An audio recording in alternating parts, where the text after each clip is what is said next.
Test. Uy.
Today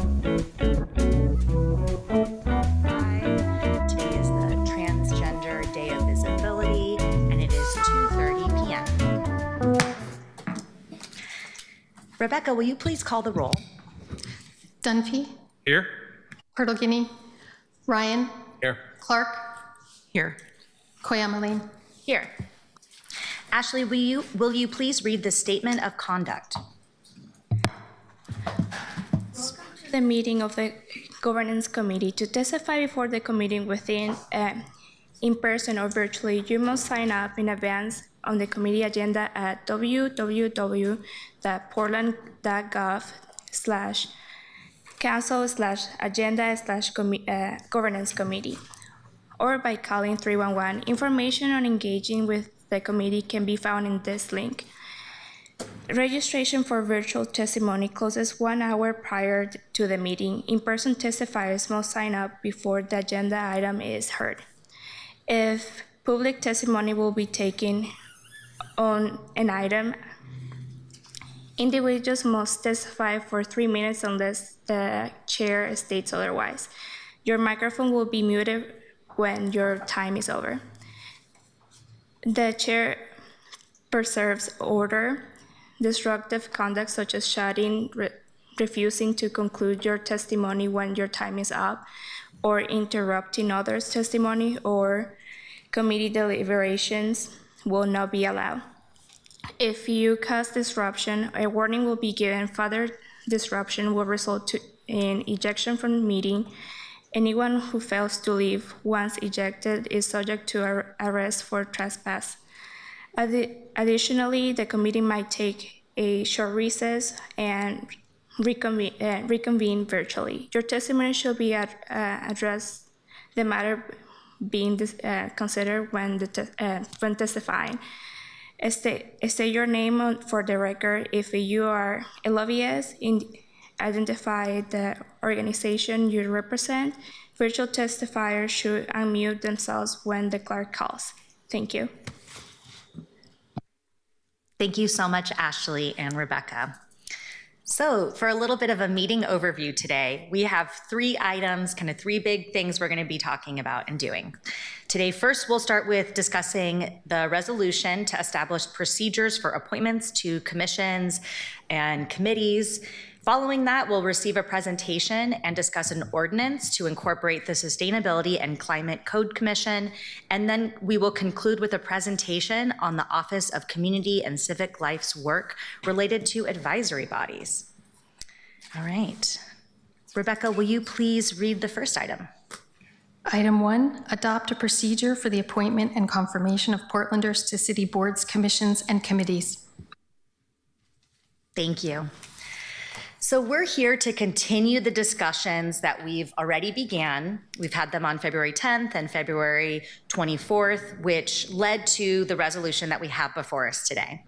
This resolution outlines our recommendations regarding the procedures for appointing and confirming Portland residents to different volunteer boards, commissions, and committees. We will be submitting this resolution for adoption by the full council.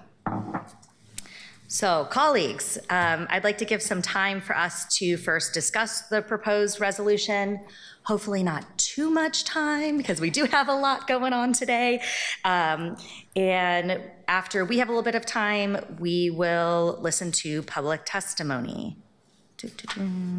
Oh, I would look, okay, just kidding. I'm gonna discuss it. Then we'll listen to public testimony, and then we will have questions and comments. How does that sound, colleagues? Okay.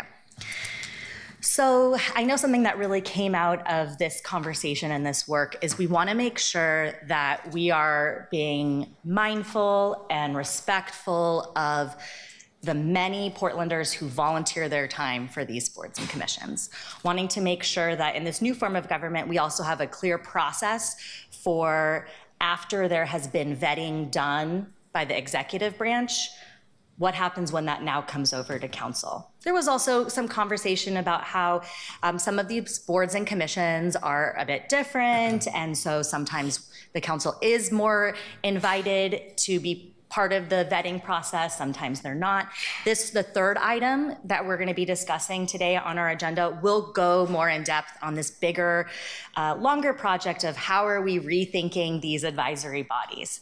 But in the meantime, we are getting names coming to us as council. Council president is getting names. And so we had talked about a few different ideas, a few different routes for these appointments after they've gone through the executive side.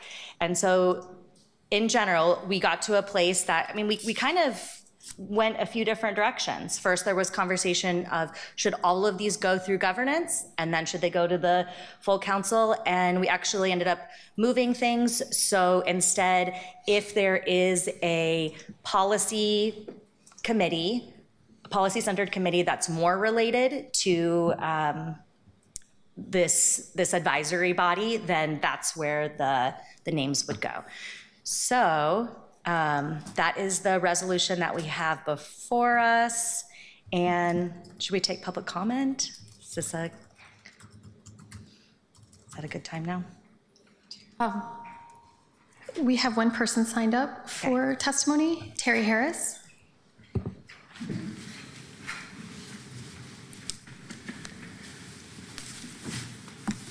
Well, on my very last day of GTAC, Terry Harris for the record, my very last day of GTAC, they've taken away my email, but nevertheless, here I am. And as part of our GTAC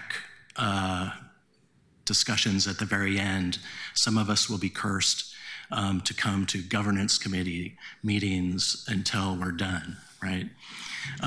So anyway, on this topic, I just want to say, I think what you've got here is fine. It's great. The one thing that you might want to consider is, and let me just, there's some written testimony to make it clearer, is to make it clear to appointees what their responsibilities are and whether they're invited or not, and who invites them, and how does that occur seems a little vague in your draft. One way, I think, to simplify it just really quickly is to generalize it, that in a committee hearing, if you're an appointee, you may show up. And if you do, you'll be afforded an opportunity to speak, period. And if you would like to show up at the full council meeting, the council may want you to speak. And in neither spot is it necessary for you to show up to be appointed. And leave it at that. And then if there's a problem with an appointment, then it should be on the sponsor of the appointment or the appointee to show up and make themselves heard and make their case. If there's not a problem, then most of these are just going to coast right by, and you don't need to wrap yourself up in process as to who does the invitations, when those invitations go out, how that lands on the chair's desk. You don't have to worry about it. So just something to think about. Otherwise, it's great. I'm glad to see progress. Thank you, Terry. I appreciate your comments. And are you open to staying up while we are having a bit of a discussion to answer some questions? Sure. All right. Councilor Clark. Thank you, Madam Chair. So, Terry, I just want to ask you, in looking at Exhibit A, it would seem to me that there's plenty of flexibility in number 3, that appointees will be invited to come before the designated policy committee to share their interest in serving, either in person or virtually. The chair will determine whether an appointee needs to appear before the committee. That seems pretty straightforward. Well, but I guess my point is that it puts the responsibility on the chair to make some sort of determination as to whether they need to show up or not. And I don't know what the standards for that are. And you don't know when or how that gets communicated to you as an appointee. Well, I think, Madam Chair, if I may, that's going to be, I mean, every chair may be slightly different. And I don't know that we can really determine all of that here. I would prefer that we just go with the language that our chair and vice chair have presented to us today. But I appreciate your comment that we may need to add to it later if it's not clear to people. But we're going to have a variety of, bureaus, appointments, commissions. I don't know that we can dictate that here, but I think leaving it up to the chair is a pretty good idea, Madam President or Chair. Thank you. Councillor Purtle, would you like Terry up here for your comment or question? I wanted to weigh in on this topic, but I think if Terry wants to sit down, that's probably okay. Thank you. And Terry, thank you so much for being here. I actually love that on the last day of GTAC being a formal entity, we have you here. And I hope that we can continue to draw on your expertise as we move through these conversations. I actually think, and I want to say this so that there's some record of it, that we should default to assuming that appointees will come to committees. I think it's good for council to hear, but more importantly for the public to hear why somebody who we are appointing to serve on behalf of the public is interested in serving in that role. And I think coming before committee provides the space for them to do that. I think it's important to have the determination with the chair so that if somebody's schedule just doesn't allow them to be before a committee, there's a release valve. It's not mandatory, but I do hope that the default as we move forward is that folks will come to committee, that they will speak, even if just for 2 minutes on Zoom, as to why they are interested in serving on behalf of the public. And I think you're right, Mr. Harris, that we do need to have some specificity that's not in here, but I think we can create that through practice. And I hope that that specificity is that the sponsor, the Bureau or DCA who has brought a name forward to us, coordinates with the nominated individual and the chair of the committee to figure out what date works best for them to be there. And that the chair sets a date that works with that individual to bring their name forward through coordination, not with the individual directly, but with the sponsor who has brought that person forward. So I hope that that's how it works. I do think it's important to have that opportunity. And also a thank you to our chair and vice chair here, because I think that where this landed gives us a lot of direction, but also a little bit of space to see how things continue to work. Just want to, More questions? I have Yeah. go ahead. Yeah, Councillor Clark. Well, I had just a question, a clarification, and also appreciate the work that you both did. In council consideration of appointments, number 1, it says appointments that have been removed from the initial report and placed on separate reports may be included on the regular agenda for council discussion. That's just a permissive. It's not just in case. Can you say something about that? Just flesh that out a little bit. The appointments recommended to the full council will be placed on the consent agenda. Great. Appointments that have been removed from the initial report, and we talked earlier about splitting them up potentially if there's more than one, and placed on separate reports may be included on the regular agenda for council discussion. I just want to make sure I understand what you're getting at there. I think Councillor Purtle-Guinea helped with that part. You want to talk about Some work has been done on this since I last saw it, so I don't want to speak for whoever drafted this specifically, but the way that I personally read that was that that was in contrast to the consent agenda, meaning that those appointments who are removed from the initial report could still be placed on the consent agenda, but they also may be placed on the regular agenda. Presumably, if you took them out of the full report, it would be to consider them separately, so you might want to place them on the regular agenda, but this would allow the contrast and the choice between consent and regular. again, if others who worked on drafting this had a different intent, please say that, but that was my reading of it. Well, can I make a suggestion then? That we say appointments that have been removed from the initial report may remain on the consent agenda or placed. Might make it clear for me. Okay. Do we need a motion for an amendment? Yeah. Is that an amendment you want to? Okay, it would be to amend the second sentence in number 1. Appointments that have been removed from the initial report may remain on the consent agenda or be placed on separate reports. Whoops. On separate reports on the regular agenda for council discussion. Do you want to read that back? Okay, one more time. Is there a motion? Suggestion? Oh, sure. Oh, I'm sorry. I'm sorry, was there a motion? I was moving. Moving, and was there a second? I'm sorry, I I'll did not hear a second second. Thank you. May I make a suggestion on placement of the language that you've just motioned, Councillor Please, Clark? please do. If you were to say, and this is in council consideration of appointments, number 1, second sentence, appointments that have been removed from the initial report and placed on separate reports may be included on the consent agenda or on the regular agenda for council discussion. Perfect. That might be a cleaner place to That's put it. a friendly amendment. Okay. I'll second that one too. I think we just improved it, right? But you liked it. Yes.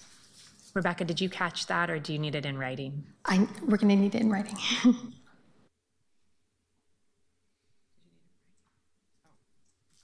I raise it real quick? Would you like me to send it to you in Teams? Does that work?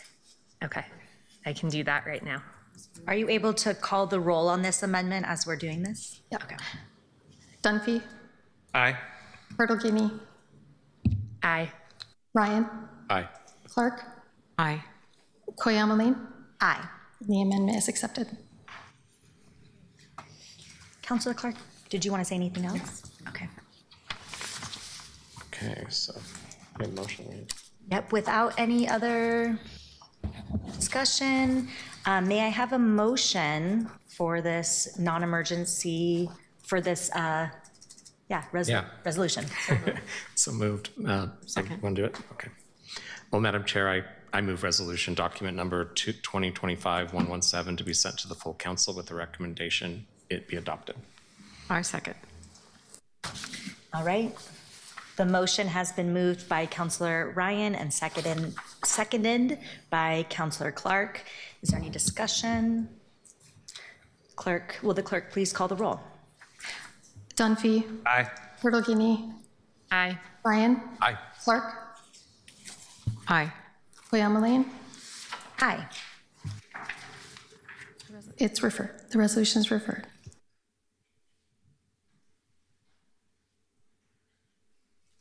All right, we're moving right along. Clerk, will you please read the second item? Item 2, add Sustainability and Climate Commission Code.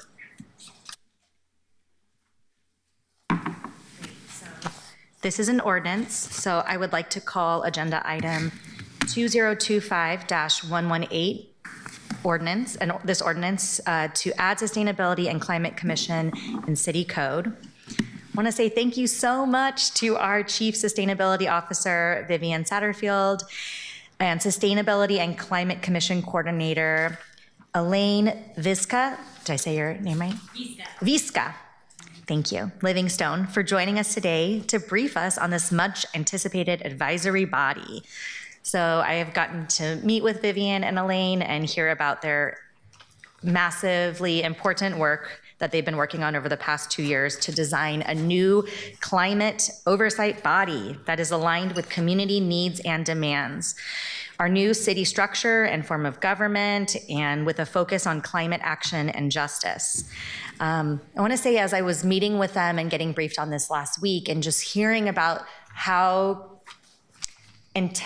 with so much, they've been so intentional about this process, and it really made me think about how it connects to this last, when we're gonna have Amanda come on up and share with us, just really thinking, wow, this is a great example of putting together advisory bodies, and I think is really something we can look at as we're thinking about how we can streamline our processes. So with that, I will hand it to Vivian Satterfield to introduce her team and their work. Thank you, Chair Koyama Lane, Council President, members of the committee. I'm Vivian Satterfield. I use she, her pronouns, or my name, and I'm your Chief Sustainability Officer. I'm here today with Elaine Vizca Livingstone, who's the Climate Commission Coordinator. We're so pleased to be able to present this work on the 2 years that we've spent in creating the Sustainability and Climate Commission. The work before you today actually is a code amendment, and we have time to explain what that is, but I am going to give you the benefit of a brief background on the purpose, the work, and then what the appropriate council committee will be hearing for the full appointments later this month. I know, at least for Councilor Ryan, you will have the benefit of sitting on both of these committees and hearing this work in greater depth. So that burden is for you to share with me here. And I also want to appreciate today's agenda, just the topic of conversation here today on advisory bodies, the great work of members such as Terry Harris and the rest of the members of GTAC in helping to set really a new stage for us in how the City of Portland is approaching these advisory bodies. And of course, my colleague, the Chief Engagement Officer, who's here today as well. We continue to be in coordination alongside you all in partnership for this work, so thank you. So again, the work before you today is an ordinance to add the Sustainability and Climate Commission into code. Specifically, it's to add new code chapter 3.136. I know you all have this memorized, and amend chapter code 3.33, where the commission currently exists in the Bureau of Planning Sustainability. All this work has transpired during a transformational time for the City of Portland. So this is what we did before in the older form of government and what we're putting now into the newer form of government when it didn't exist yet, when we conducted this work. Next slide, please.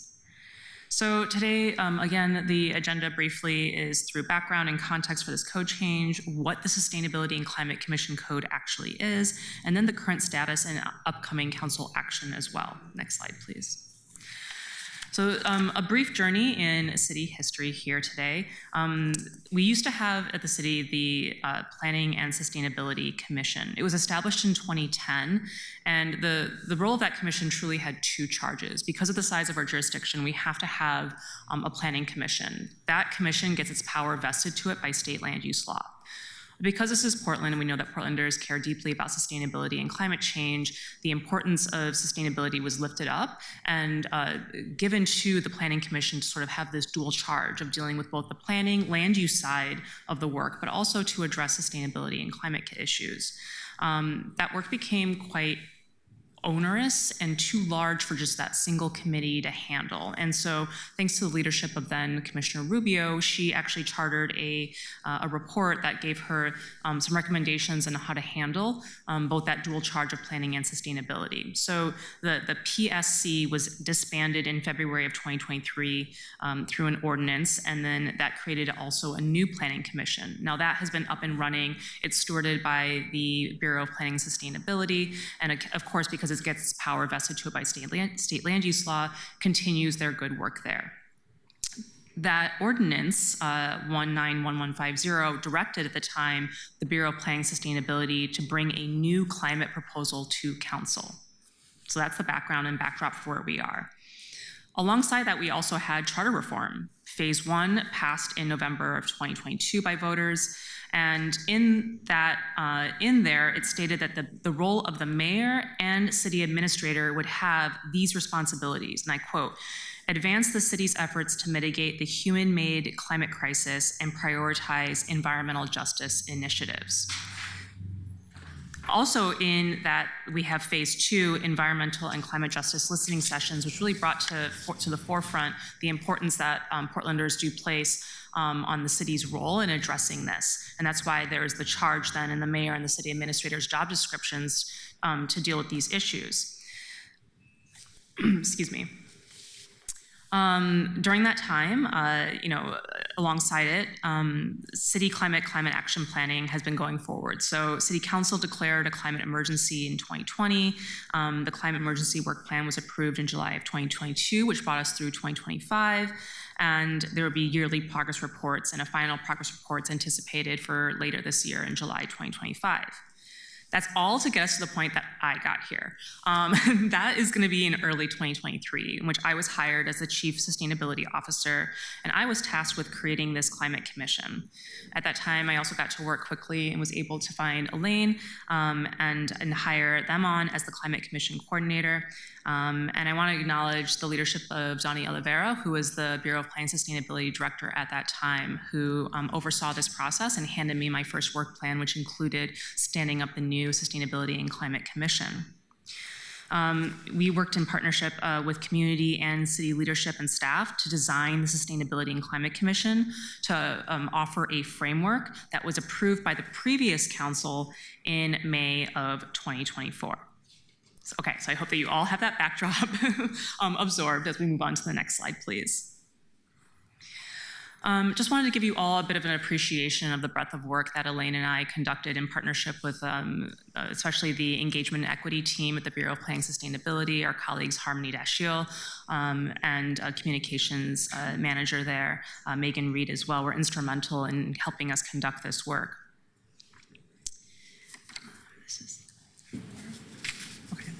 I'll go ahead and let Elaine speak a bit about the research and public engagement components of that. Thank you, Vivian, and thank you, Governance Committee Chair and Vice Chair, for having us today. For the record, my name is Elaine Vizca Livingstone, and I use she, they pronouns, and I'm Sustainability and Climate Commission Coordinator. So after Vivian hired me, I went straight to work on researching the background of our Climate Commission. So going back through the City of Portland history that we just reviewed on the last slide, and reviewing the previous community engagement on climate issues. Community has shown up time and time again through the years, most namely from the Charter Reform Commission, where in phase 1, 8% of their survey results alluded to climate and environmental justice, and in phase 2 they had multiple climate and environmental justice listening sessions. So I reviewed all of those materials, and then I also researched other climate commissions across the U.S. Previous to the city, I worked for the University of Hawaii at Manoa as a researcher and instructor in climate science and justice, and in my work there, my research was used to inform the 2 climate commissions in Hawaii, one at the state level and one at the city and county level. So I also brought that background to this research that we did here. Then we did our own public engagement. So we brought together an external working group who we then worked through the different processes that a climate commission may need for the city of Portland. We had a community kickoff event. We had several community conversations in person and hybrid. We had surveys. Then when we released our proposal for the council framework that was approved last year, we had public comment periods where then we updated that proposal and then had proposal open houses. Alongside that, we also ran the internal process as well. We engaged in specific city staff workshops. My role, which by the way is also the coolest role in the entire city, already gets to convene climate practitioners through all different service areas. I was able to convene them and run them through the same workshop series that the external work group helped design for us. So both the public-facing side and then also the city engagement side, we had them inform the same workshop series. Also ran it through the climate practitioners group. We consulted with a transition team, with an asset management team, a variety of city leadership teams and bureau directors to help inform this as well, offered briefings, and then of course we tracked council discussions and decisions as this process was moving, recognizing these were parallel tracks. We wanted to ensure that what we were designing was going to fit and be built alongside this new form of government. Next slide, please. And this is just some further context which helps inform the formation of the Sustainability and Climate Commission. So in November of 2023, a resolution transitioned my position out of the Bureau of Planning and Sustainability and its associated resources into the City Administrator's Office, which was effective on January 1st of this year. With that, the Sustainability and Climate Commission is moving alongside my office into the City Administrator's Office. This does make this advisory body, this commission, the highest level advisory body that we will have in the city currently. Additionally, in May of 2024, the ordinance number that you see referenced here created the Sustainability and Climate Commission, approved its framework as a council exhibit, and the commission currently exists in BPS code. That's the work before us today, is because we had the code for the new city administrator's office had not been created by the time that we were approving the framework, and so that was why it was, for all intents and purposes, parked in BPS code.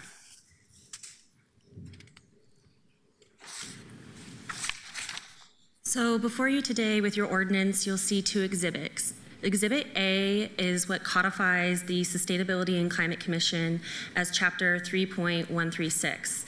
This is a high-level outline of requirements that goes through this body's purpose, their members and terms, powers and duties, procedures and meetings, and staffing.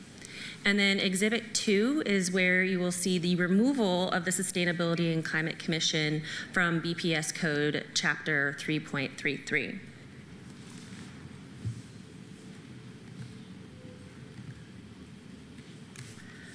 So to walk us through some of these code components that you see in Exhibit A, the Sustainability and Climate Commission purpose is to advance climate action across our city, focus on environmental justice and accountability, and it creates and evaluates the city's climate action plan.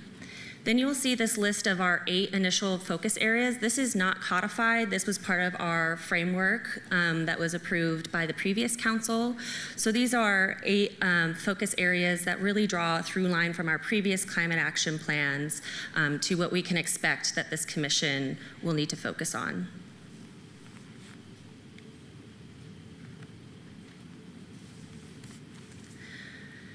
At maximum, this commission will be 20 total members, which includes at least 4 designated seats for youth, which we've defined as ages 16 to 24.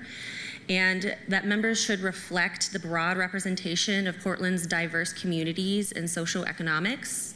And the members must have expertise or lived experience in sustainability and climate issues, acceptance of human-made climate science, and motivation towards collaborative climate action. This commission is mayor appointed for terms no longer than 4 years.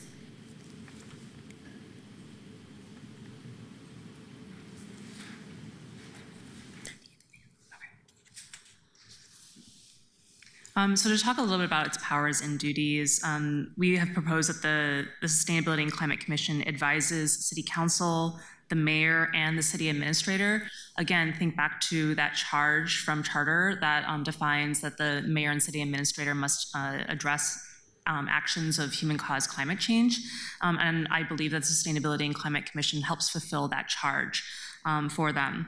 It also recommends actions for the city to take to fulfill that charge.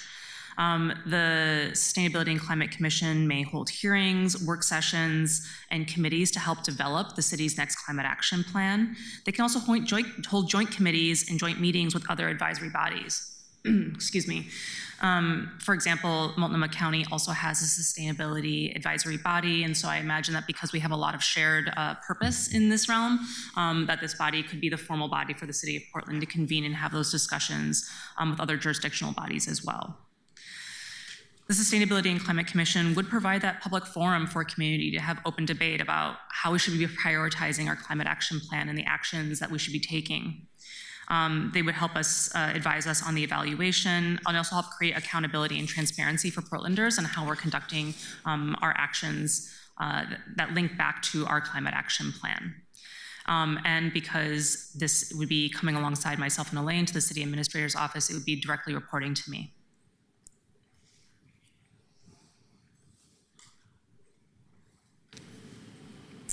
And just to give you a little bit of a backdrop I keep referencing that one of the biggest charges that this body will have is that they will help us create our next climate action plan. Portland has a long legacy and history of being a leader in climate action planning. We were the first city in 1993 to release a carbon reduction plan. It was actually on a floppy disk, maybe it was on paper. And since then, we've had many different iterations of climate action planning, both with other jurisdictions such as Multnomah County, and all the way up to our most recent climate emergency work plan, which is our current guiding document on actions to get us to a net zero carbon by 2050, which is a city council adopted goal.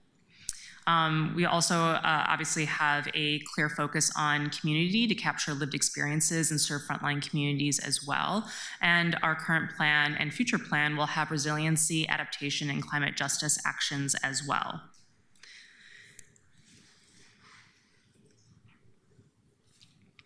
The City Commission will create further processes to convene and work on the next climate action plan. I think that one of the through lines that the Governance Committee will be hearing is that there's some components of these advisory bodies will be codified in code, and other aspects the body itself will have to work through to create through their bylaws and then the Commission guiding documents. The Commission will serve as a connection between the communities they represent, the Council, the Mayor, the City Administrator, and staff. The work and briefings will be brought forward to the Commission by city staff from their service areas, thus engaging and encouraging de-siloing and collaboration. So city staff will be staffing and supporting the Sustainability and Climate Commission. And when we develop our next climate action plan, that work will be happening holistically and together. We also won't be doing this without any sort of, just on our own. We'll also have technical assistance from the other climate and advisory bodies that we are members of, such as C40 and the U.S. Director Network, USDN, I can't, right now, Sustainability Directors Network. Sorry, it's a mouthful. So we won't be doing this alone, we'll be doing this in partnership alongside this as well. But the Sustainability and Climate Commission, because they will have city staff sitting alongside them, will have a strong connection to the development of all of our climate goals in the future.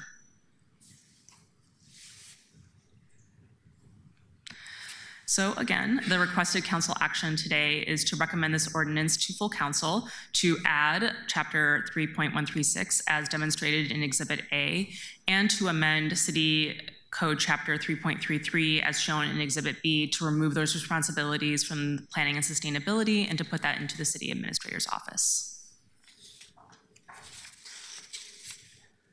We also are currently undergoing recruitment for the Sustainability and Climate Commission.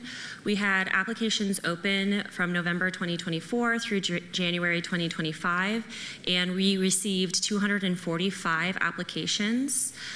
We then convened approximately 30 city staff to review all these applications.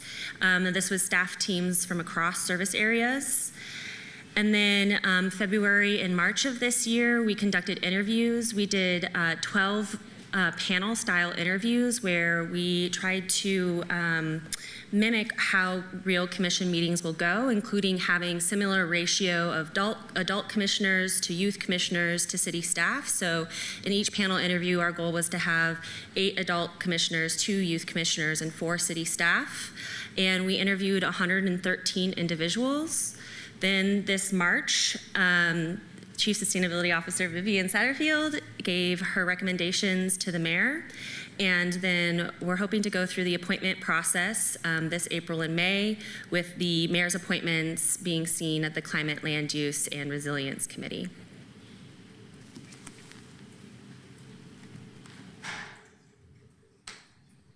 So that concludes our presentation. We welcome any of your questions. Thank you.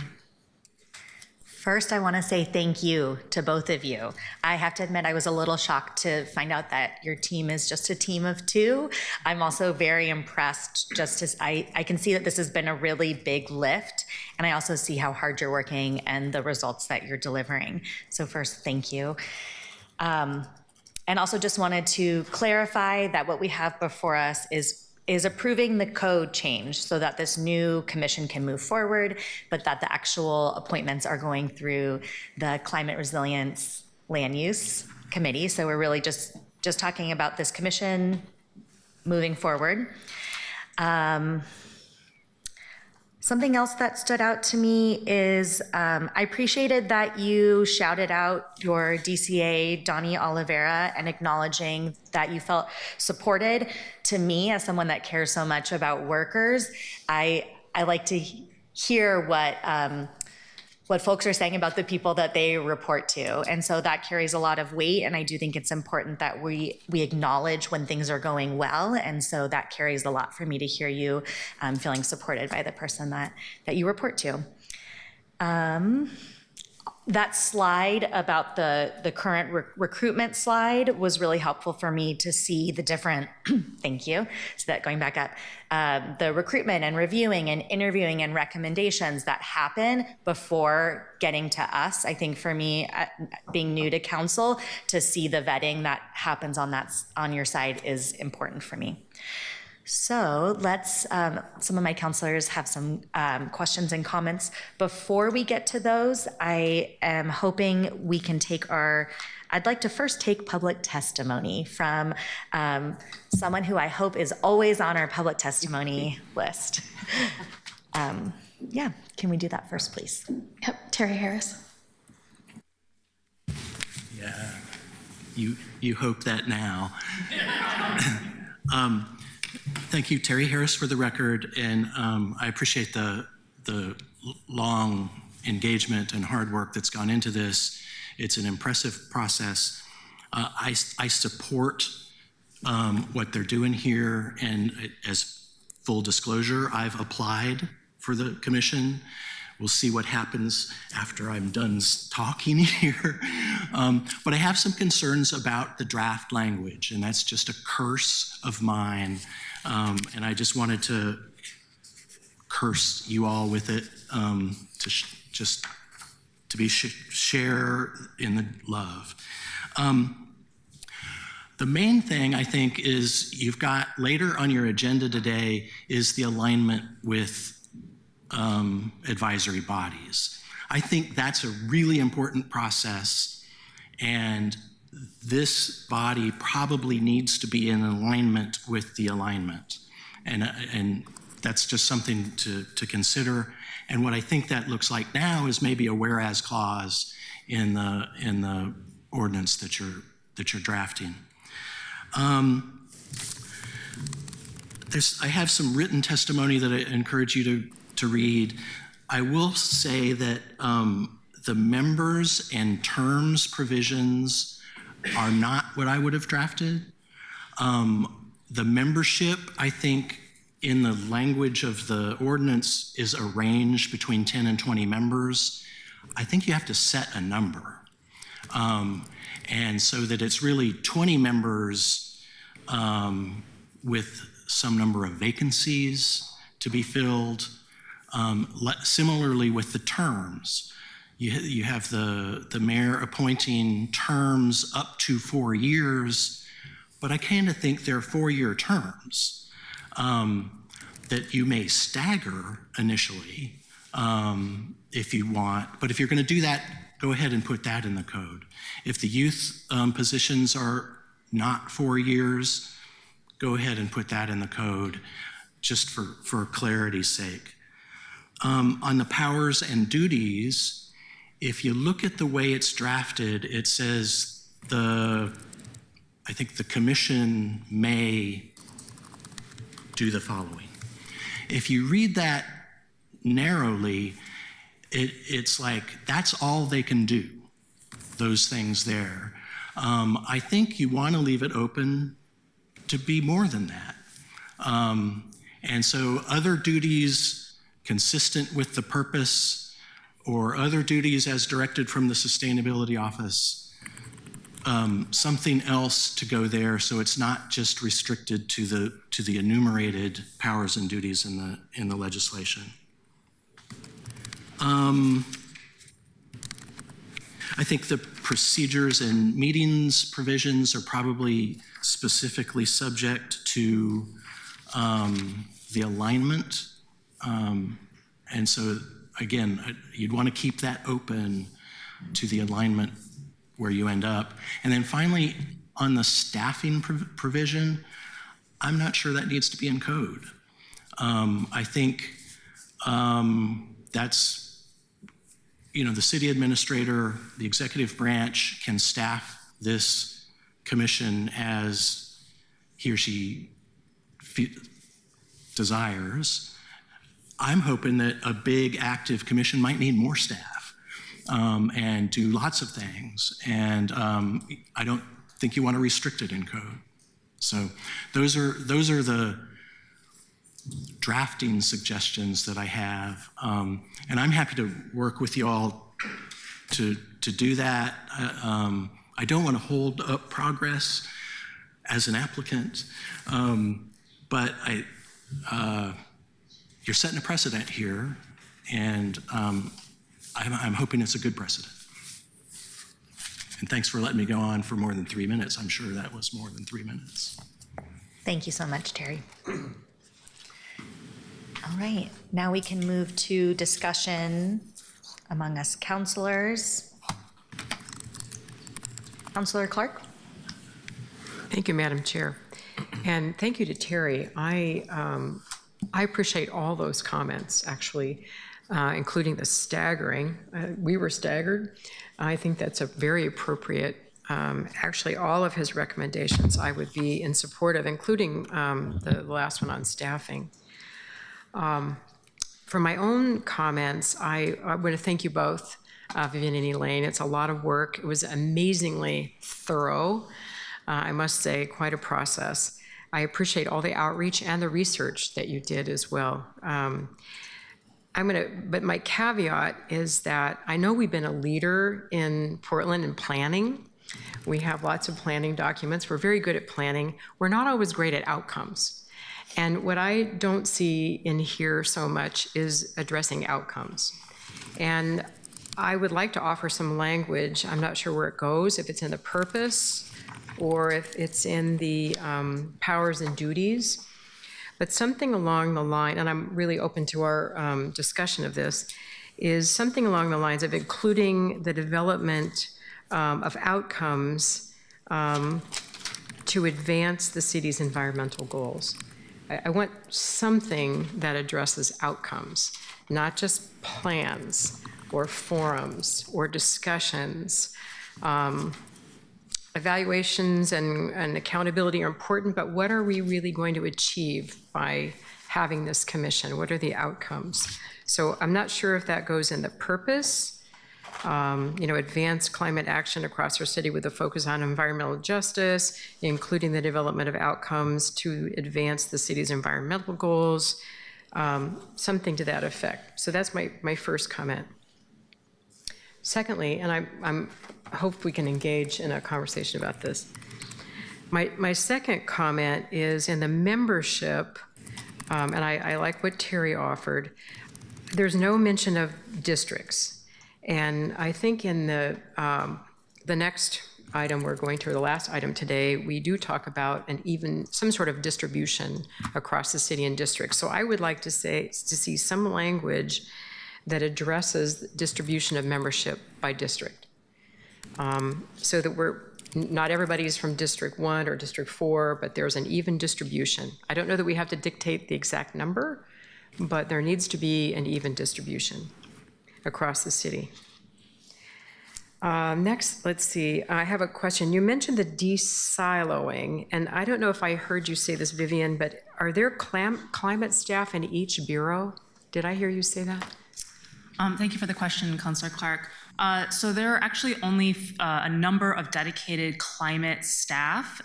They are the climate team housed at the Bureau of Planning and Sustainability. That being said, there are climate practitioners who have working on climate as a percentage of their work plan and their work time embedded in various bureaus, mostly in, for example, environmental services, transportation, water. But the dedicated climate staff of the city are housed at the Bureau of Planning and Sustainability currently.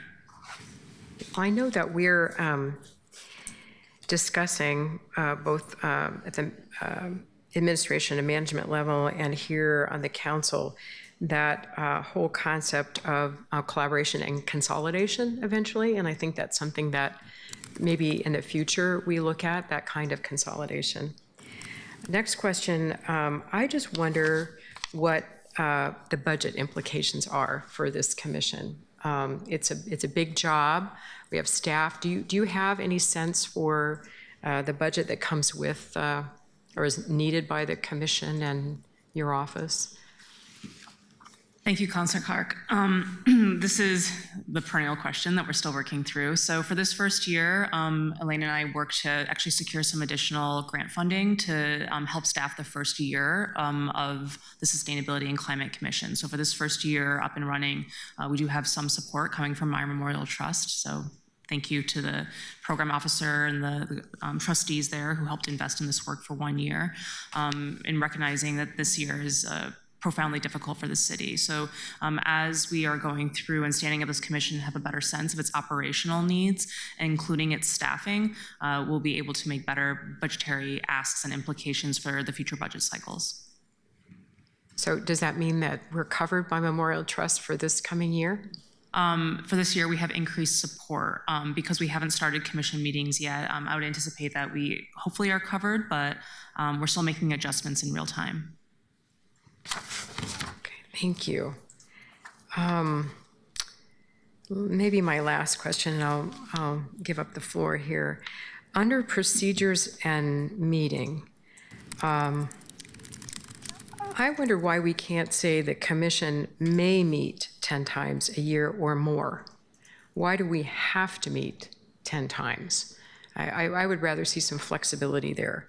So commission may meet 10 times a year or more would be a recommendation from me. I'll end it there. That's enough for now. Thank you. Councilor Dunphy. Thank you, Madam Chair. I have a number of questions for y'all. And I apologize. I'll do it as quick as I can.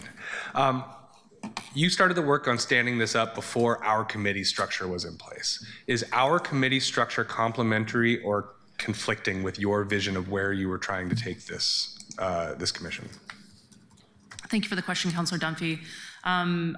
I think this is still a work in progress. We're only, barely 4 months into the new committee structure. I really do see the Climate Resilience and Land Use Committee as being the primary body that I've been tracking and that I'll be looking towards for how this interacts. I think that still to be told how this will all truly come together. My vision for the Sustainability and Climate Commission is that this truly is the forum for public debate on issues that specifically pertain to climate and sustainability issues. The council committee's breadth is larger and it does include land use, which this specifically does not touch. Didn't want to recreate some of the same issues of the Planning and Sustainability Commission. And so therefore, I want to leave a little bit up to us playing jazz here to see how it'll go forward. Okay. Good answer. That also cues up my next question, though, because on slide 9, we're talking about recommended it says that there are some recommended actions that the body could take, or specifically saying what, advising on what city council could do. But my sort of take on the most effective climate and sustainability policies is more about how rather than the what. Do you envision this body having a scope to include things like talking about how PBOT paves our streets or how Parks maintains trees? Do you envision it getting into conversations around land use, or how we could use the land use code for things like Zenith Energy in the future, or the city's investment structures? Councilor Dunphy, this commission will not touch on land use at all in any of it. So to some of the specific questions you asked, that will not be a charge. I think that will be, it's a limitation we currently have. Anything with land use must go to the Planning Commission. Okay. One more quick question. Actually, I'm sorry, 2 more. The first one was with the membership composition. We specifically say to exclude city staff. I'm wondering if there isn't a role for labor. We have other advisory bodies like the PUB, the Public Utility Board, that has a designated labor seat. And I also recognize that sometimes labor and environmentalism are friends and sometimes they're not. And I'm wondering if that was something that you all considered. Thank you, Councilor Dunphy. Some of my past work in advocacy fairly familiar with some of those artificial wedges that can be driven between communities and their own self-interests. So the city staff will be having ex officio seats on this commission, non-voting, but clearly have to sit alongside the commission and helping to guide them to have a strong connection in this work. And that's how I envision to have, depending on where the commission was going in their deliberations, if we're talking specifically around a particular topic, that you would have city staff coming from that topic to help support those conversations and give them a grounding in what happens here. That's the linkage of those dedicated seats. I think that there is a really good argument to, in addition to having an ex officio seat, because I do think that, city officials often are experts about the work and also some of the most passionate people about this work. But I do think that there really should be, I think we should have a conversation about whether there's a role for a dedicated labor seat as one of the members. My last very quick question is, with regard to the testimony we just received from Mr. Harris, was there anything in there that you objected to? Not to put you on the spot in front of Terry, but. No, actually, right before, thank you. But right in the beginning, before we started the proceedings, actually shook hands with Mr. Harris and appreciated his comments. I did not object to anything that was in there. I thought that a lot of it is very pertinent. And Elaine and I debated alongside City Attorney a bit about how much we wanted to codify in City Code and then how much we wanted to go ahead and put in the bylaws and how much we needed to leave up to the future and what happens from here. But I had no specific objections to anything that was raised. Okay. No. Thank you. Thank you. Vice Chair Ryan. Yes, thank you, Madam Chair. First of all, it's good to see both of you. Thank you for being here. I want to start off by saying it's always appreciative when you're wanting to add a code, but you're actually saying what code we're removing. I haven't experienced people coming forward with what we're removing. So that's part of that clutter that we have to keep cleaning up. So thanks for being on top of that. Now I'd like you to go to the slide that looks at your the composition of the commission, or your recruitment of that. It was probably towards the beginning. Give us one moment, Yeah, please, sorry. Counselor. Number, I apologize. Yeah, I just had to. It's the way I can share. Sorry, one moment. No, it's not. There it is. You're doing great. Is this the slide that you're referencing, Counselor? No, I don't think so. No, keep going. It's the one where you show how many members there are and they're experts. No, it's not.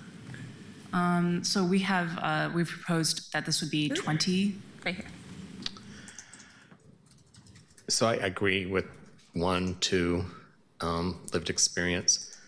Here's where I'm getting at with this one. You've heard me say this before. I'm a fan of having the tension be in the room. I like collective impact. I don't like it when we only hear from one side, if you will. And I think too often we build these commissions where they're biased in a way that doesn't allow us to get to the heart of the matter of some of the pressing issues that eventually come to the council. So it's great when those are worked out as well in the committee level. So what do I mean by that? I mean that if some of our big energy providers aren't at the table, then eventually they're going to be at the table because they're doing the work in real time. So how do we ensure that we'll have that kind of diverse composite that includes private sector as well? Thank you for your observations and question, Counselor. Our recruitment process, I do stand by for this initial vetting. It was an open recruitment process. We had it open for over 8 weeks. We spread the word far and wide. I think we even had a few clips go semi-viral on our social media for the city of Portland as well. And so this garnering the second highest recruitment for any city advisory body. And we went through a process to review all applicants that came in, including district representation, to Councillor Clark's initial observations as well, to try to find parity in both district representation and various experience levels as well. And so I'm looking forward to my initial recommendations to the mayor reflecting a balance of all the applicants that came in, at least for this initial round. Okay, so what I'm hearing from that is that you feel like the net was cast widely, and we will see some of that diversity of opinion, if you will. I believe so, at least in this first round. That's what reflects in my initial recommendations to the mayor. Okay. I look forward to that. It saves a lot of time if you actually have that be a part of the commission. So when it comes here, we know that it's been vetted in that thorough way and people don't feel left out. I was listening because I love the word de-siloing. I think it's used quite often now, but I don't know if anyone really means it. And I'm not saying you don't, but I'd like to hear a scenario of what that means. Like, give me a scenario. I'm kind of going off of, you ended up touching on this as well, Councilor Clark, but I didn't hear what I needed to hear to think that I understood that you're actually implementing some de-siloing here. Oh, gosh. Well, Of de-siloing, so I just wanted to be excited about a scenario that you could give me. Well, thank you for the question, Councillor. I believe that I'm trying to think through, my last 2 years here at the City of Portland and going through this process, and how much work already happens to de-silo, especially for topics as important as climate and sustainability. This cuts through every single piece of work that we have. So, for example, I already get to convene about a bit over 30 different climate practitioners who are embedded in various bureaus and service areas, folks from, parks and urban forestry, folks from water. So we've got engineers sitting directly next to, climate policy policy creators. That's what they do all day long, utility experts. And really thinking through how we can achieve the council adopted goals of reaching, net zero emissions by 2050. And that's what we hold ourselves accountable to in terms of those outcomes, and how to approach those. All the low-hanging fruit has already been picked when it comes to climate policy. All we've got left is the really gnarly, sticky stuff, unfortunately, in doing this work. So the charge of this work is inherently de-siloed. It's not, this is the right path to go, and this is what we're gonna do in order to achieve it. Everything we have in front of us to reach our climate goals has to do with de-siloing and working across various issue areas and various service areas to achieve those goals. Is there something more specific that I can help offer in this conversation? I think it's an important conversation as you're building, because let's go back to when we started the Office of Equity. Mm-hmm. And I use that because I had about a year where I was a commissioner overseeing that office. And the theme of my experience in 1 year being at a very high elevation was that it was, what was their authority? So every bureau, big bureaus especially, started building their own DEI office. And then this office that was central, did it feel empowered to actually have any influence over those big bureaus that actually had almost as much staffing as the central office. So I think, colleagues, I'm kind of giving an example of what we don't want to do. And so I think as we're building this, we should know, just like DEI, it's a value throughout the city. And it needs to be, what are those values? What are those guidelines? What do we expect? What do we expect from outcomes from the different bureaus? So I really am working with you to try to say, when you set this up, make sure it has that type of authority and influence.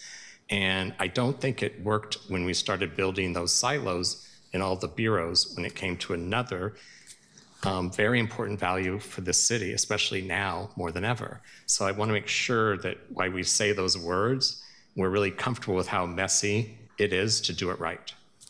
Yes, Councilor Ryan. Your nonverbal seemed to appreciate this conversation as we went on.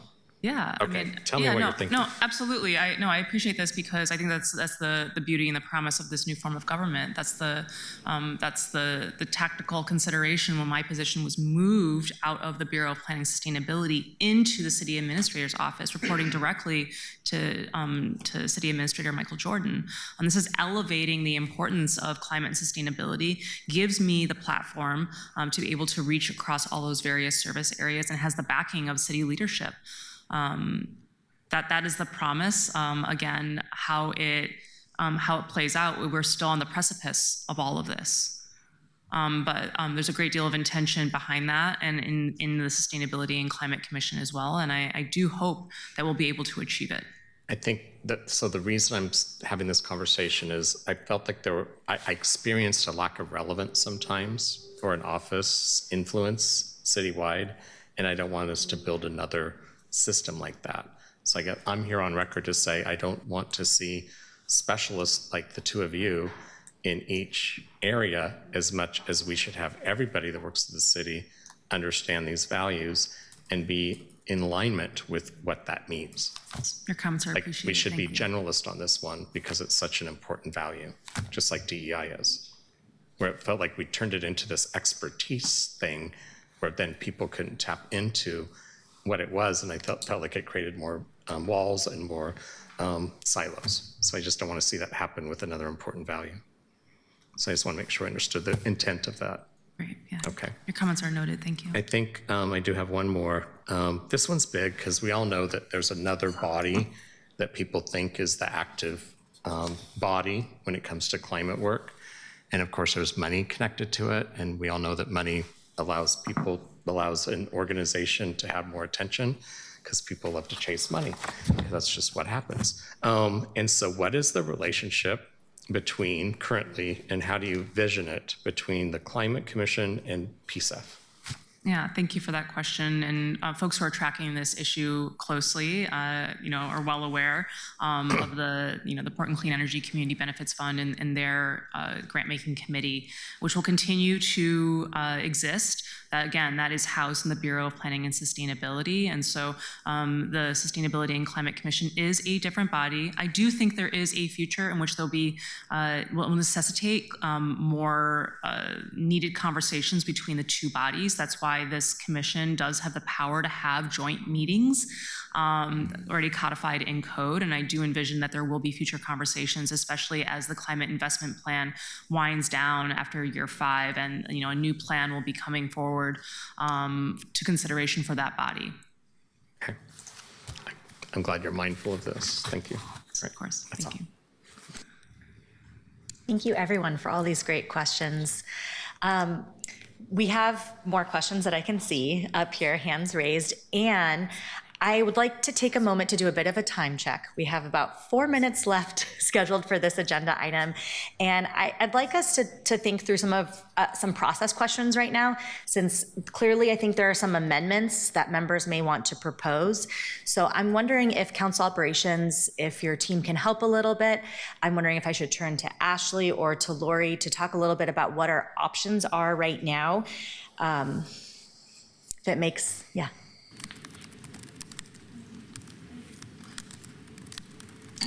Alrighty, so you guys got two options. You can vote or move it to a future committee. So it is up to you to make the decision.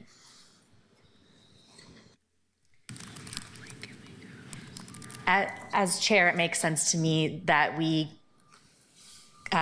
take another question, and then we can close the discussion, close the debate, and carry over deliberations to the next meeting, while members then can file amendments in e-council.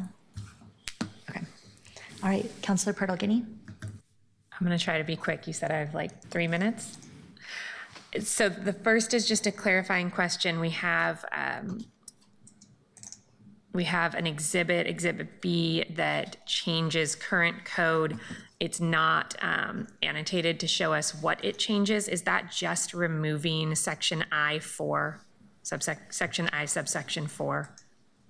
Thank you, Councilor. Yes, the clarification is that we're deleting, I believe it's 7 words from the Planning and Sustainability Code. Okay.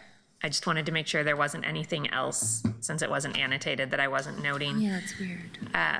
My apologies that somehow did not make it onto the exhibit, but it is 7 words, which is just the activities of the Sustainability and Climate Commission. Okay. So 333030 I subsection 4. Yeah. Okay, great. Thank you. I want to note that I agree with almost all of Councilor Clark, what you put on the record as potential changes. If those are things that you plan to bring forward, I would be interested in support.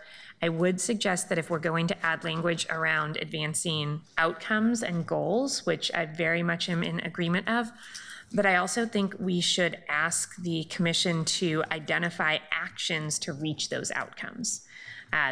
This commission may not be able to direct those actions, but I think that asking them to identify actions for meeting those goals, which then council could take on, or the city administrator or the mayor could take on and determine whether or not they wanted to implement those actions, is an important piece of reaching outcomes.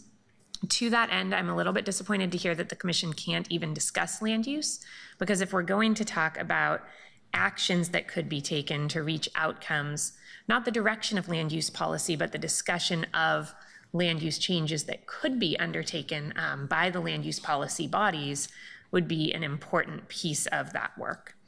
I had a question about this moving to the under the city administrator on the same day that we received information about some shuffling of the administration, which actually includes moving some specific programs like this out from under the city administrator and putting them into one of our bureaus that oversees core services to ensure that they can touch all of our service areas a little more. So I just want to note that, because we are considering code changes today that seem to move in the opposite direction of where the current mayor and city administrator are moving. That may be intentional, but I think it's worth putting on the record. I also had some concerns about the language around staffing and the fact that we're saying in code, not only in the staffing section, but in the procedures and meetings section above that, that the Sustainability and Climate Commission coordinator will be part of the team that staffs those meetings, and that's called out by name, creates some limitations in the future if, for example, you wanted to change that classification, upclass it, have a different title, split that work because it had grown too large. We're a little bit stuck because we will have put in code a specific position. If we are going to be amending this, I would love to have a conversation about whether that's something that is in there by intention and is helpful to have in there, or whether that's something that could become a limitation in the future. I'm moving quickly because of the time, but if you have comments on that, I'd love to hear them. Yeah, thank you, Councillor. On staffing, I thought that we had kept it open enough by saying or other staff, but noted that your opinions on the limitation of naming at least one position in there. And I did want to address the clarification on the new organizational chart. Sustainability is not one of those that are that it's being embedded back in a bureau. The new organizational chart still has sustainability reporting directly to the city administrator, knowing that this body would be also at the same level. And so this is not going back to the Bureau of Planning Sustainability.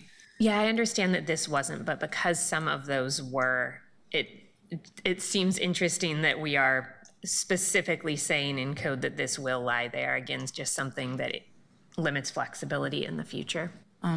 Thank you. And one more, which is to, I hear your disappointment, and I saw Councillor Dunphy's, agreeing regarding land use. This body does have the ability to convene joint meetings with bodies, and so again, the Planning Commission that will be stewarding, the land use components, and the future Sustainability and Climate Commission can have joint meetings with the Planning Commission if they see it fit. And that's helpful, and your answer around PSEF was helpful for one of my questions as well, which was the ability to create committees and joint committees. It seems like we're building in a lot of infrastructure here, and I wasn't sure why. I appreciate the explanation on why that might be needed. To that end, I do want to note that we do have, there's a question about cost, and we do have a budget, both budget impact and budget analysis, the impact that the folks who bring an ordinance forward list, and then the analysis that our budget office does, and both say that there's no fiscal impact. I'm a little bit concerned that we're being told there's no fiscal impact, but I'm also being told that there's no cost this year because of grant funding, but I'm left with the impression that that's a cost we may need to backfill in future years. I don't know if that's a conversation we need to have about how far into the future the impact statements and analysis look, or if that's a signal to us that we will not be asked to fund this in the future. But if I'm looking at something that says no fiscal impact, I hope that means clearly 5 years from now things change, but that next year we also would not be asked for funding for this. I also just want to note, Chair, that we don't yet have the Prosper analysis, the economic analysis. We're working through with Prosper in other spaces, making sure that they get those turned in on time. And if it's not in by the time you want to move this, I'm happy to be the backstop and make sure it's in by the time we schedule it at council. But while I was talking about the analyses, I just wanted to note that for the record as well. I think that's everything I have. I'm sorry. I'd like to ask you both, if we move this item to take back up at a future committee meeting, is it going to impede this commission moving forward with your current timeline? Chair Koyama Lane, give me just one moment to look at a calendar. I believe that we did have, may I ask when your next meeting is? Oh, that's a good question. Actually, it's next week. Oh, 7th, yeah. We could meet a week from today.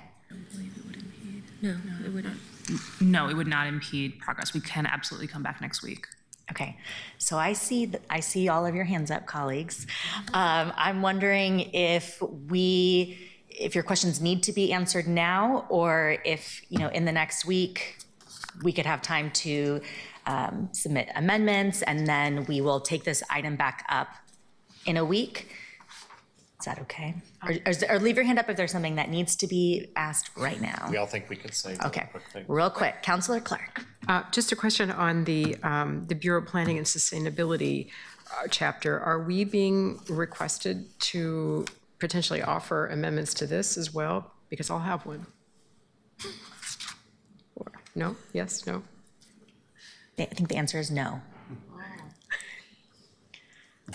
Oh, no, Counselor, no, the exhibit is simply to remove, so when we created the framework for the Sustainability and Climate Commission, it had to go somewhere. The City Administrator's Office code was not yet completed, so we parked about 7 words in the Bureau of Planning Sustainability Code. So the exhibit that, I regret that for some reason it wasn't in front of you, that clarifies, is just the deletion of those 7 words so that we can not give them that responsibility anymore, but release it to the City Administrator's Office with additional code. Disappointed. Okay. Real quick. Yeah. Counselor, I do think that you have the ability to bring forward an ordinance amending the Bureau of Planning and Sustainability Code anytime you'd like to, and there are likely committees that would be happy to hear that. Vice Chair Ryan. Yeah, I just want to echo what Council President said about the financial impact. I was going to bring up the same thing. I don't feel comfortable voting on this until that has more thought. Councilor It doesn't Dunphy. feel genuine right now, based on what we heard earlier. Yeah. Director Satterfield, the last thing that just came to my mind, specifically under staffing, are there other commissions that report to an individual city employee in this way, or do they typically go to the council more broadly or an elected official? It stands out a little bit to me. Oh, Counselor Dunphy, thanks for the question. I don't believe I have enough knowledge to be able to answer that question. Yeah. Councilor Dunphy, I'll jump in. I do know of one, the Urban Forestry Commission reports directly to the city forester, is one example. Right. Thank you, Elaine. Yeah. Thank you. Thank you so much for presenting and for fielding all the questions. And we all are able to communicate with you if we have more questions over the next week. Oh, yes, please. We can't all talk to each other, but we can talk to you, right? And I'll be around all week.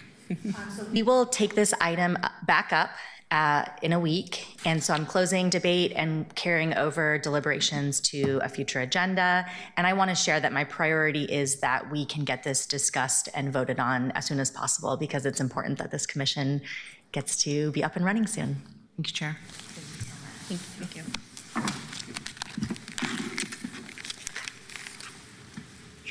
All right. Rebecca, will you please read our last item?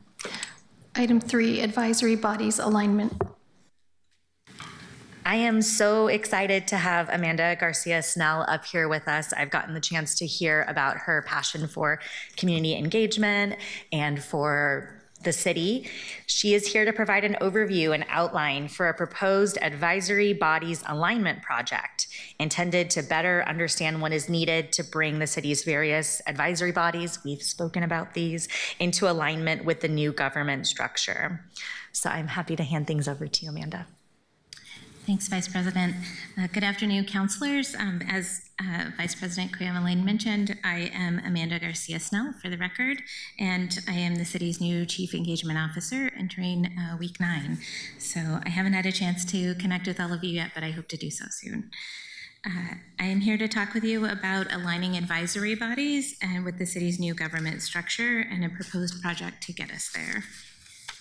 And you have the, sorry.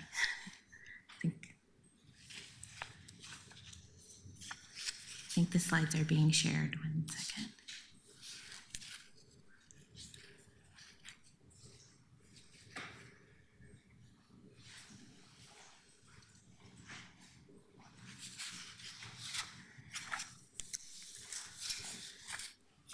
And as that's coming up, I can just go over the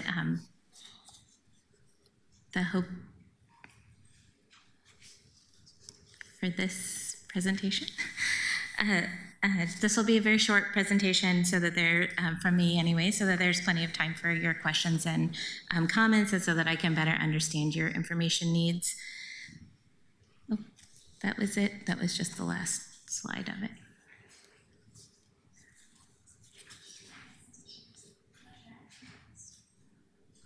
This reminds me of when I had to do online teaching and when you need things to work. It all gets wonky.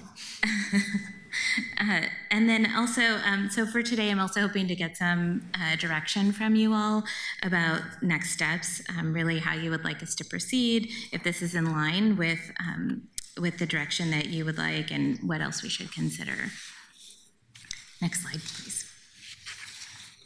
And that's the agenda I just went over. And next slide, and next slide. Thanks. So hopefully you've had a chance to take a look at a document that I had shared last Wednesday that with the current state and proposed plan elements. I have hard copies of that if you didn't, and I can send it to you again as well if that's helpful.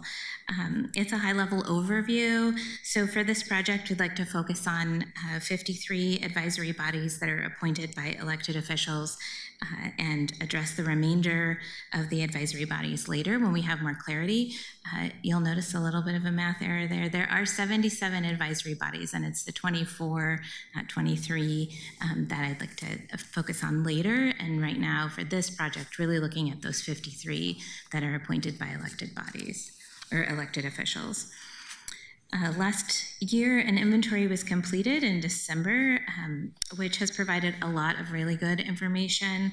It gave daylight to some inconsistencies and the need for more clarity. In addition to authority, appointment, designation, there are some outstanding questions about the roles in general that advisory bodies play in this new form of government, and what is the purpose of advisory bodies. So really wanting to think about that shared across the organization. I would like to do some additional analysis to really get my arms around exactly what is needed to have a clear purpose across the organization. I appreciate the conversation earlier for the resolution that you approved related to advisory body appointments by council, which is great. It addresses some of that confusion, and this project will address some of the remaining questions, especially for those that are not appointed by council.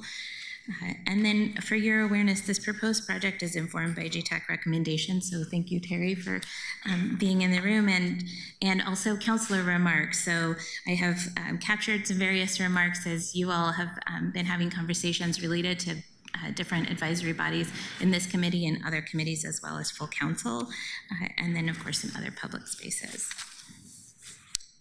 Next slide. And next slide. So I'll just jump right into this proposed alignment project. So as here are the proposed goals and outcomes. So as I mentioned, the goals are really looking at alignment, shared understanding, and consistency. And so this is really in relation to this new form of government and how do we look at advisory bodies within this new structure. and then having shared consistency and to say this great word, de-silo some of this work as we go forward. I really believe that clarity is kindness. And so as you can see in these outcomes that are in the second set of dot points here, they're really about improving the human experience. So that's volunteers, the community, you all, staff, to really make sure that advisory bodies are serving community well, that we're being good stewards of their time and labor, et cetera.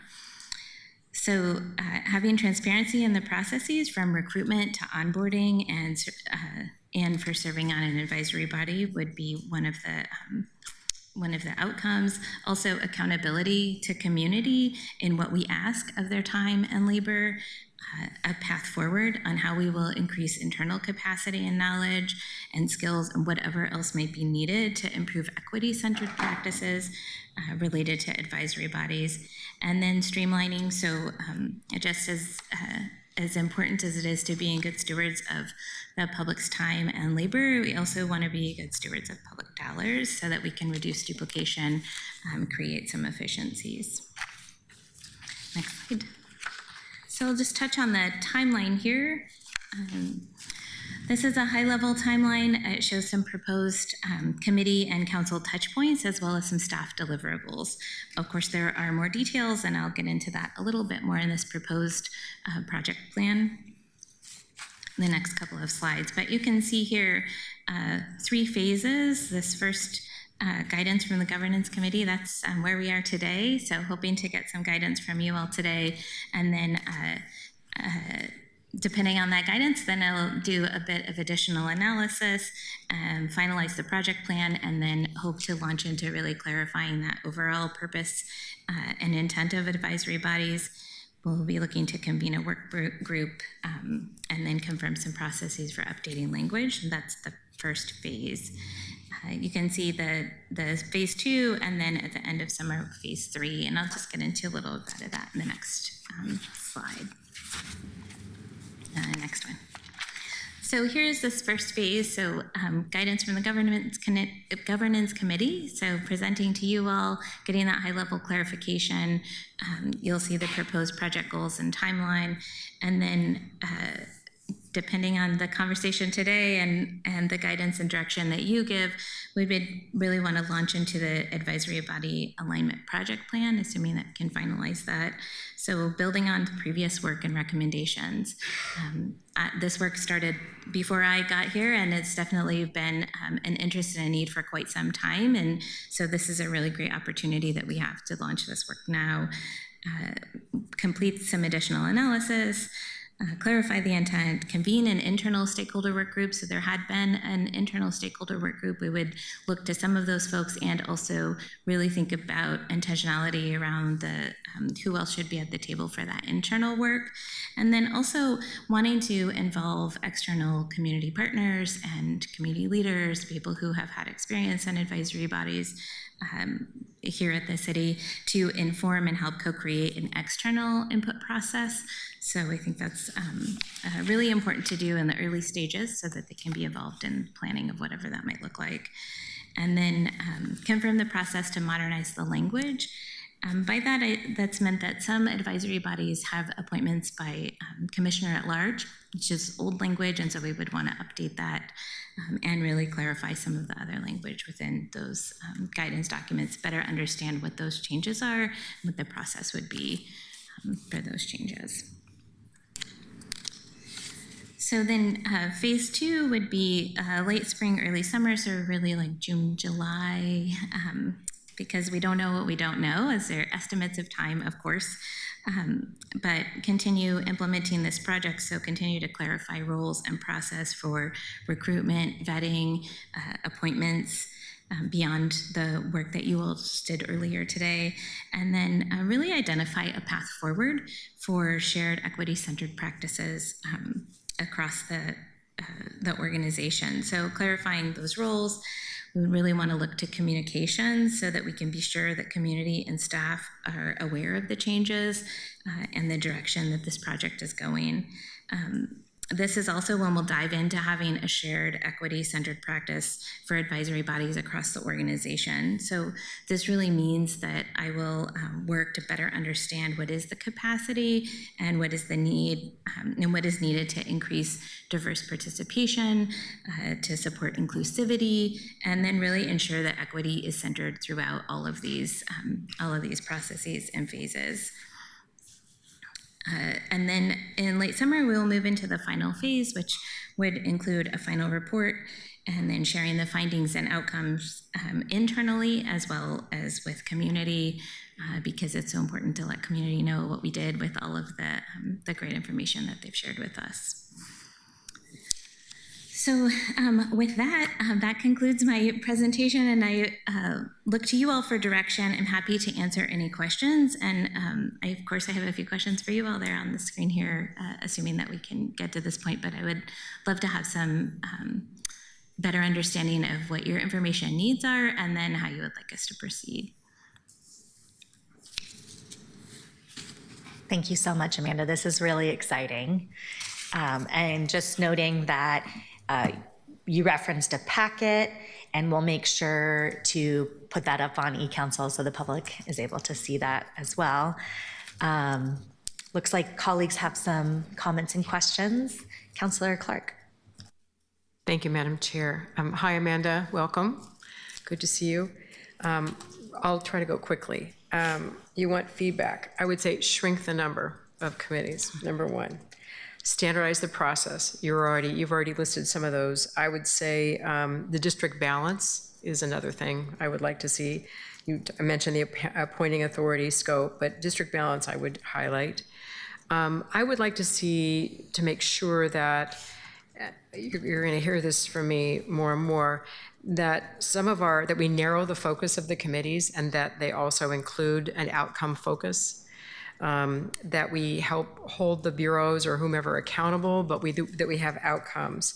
And related to that, I would say you mentioned improving the human experience. I really appreciate that, because I think we need to have a greater respect for some of our volunteers that serve on committees and that are in some form of engagement. I would just share that recently I was at a coffee I had in one of the neighborhoods, and there were people there that had been intensely involved in some community engagement project pre-COVID, 2019, and for several years they'd have been involved, quite a few of them, and they were never consulted again.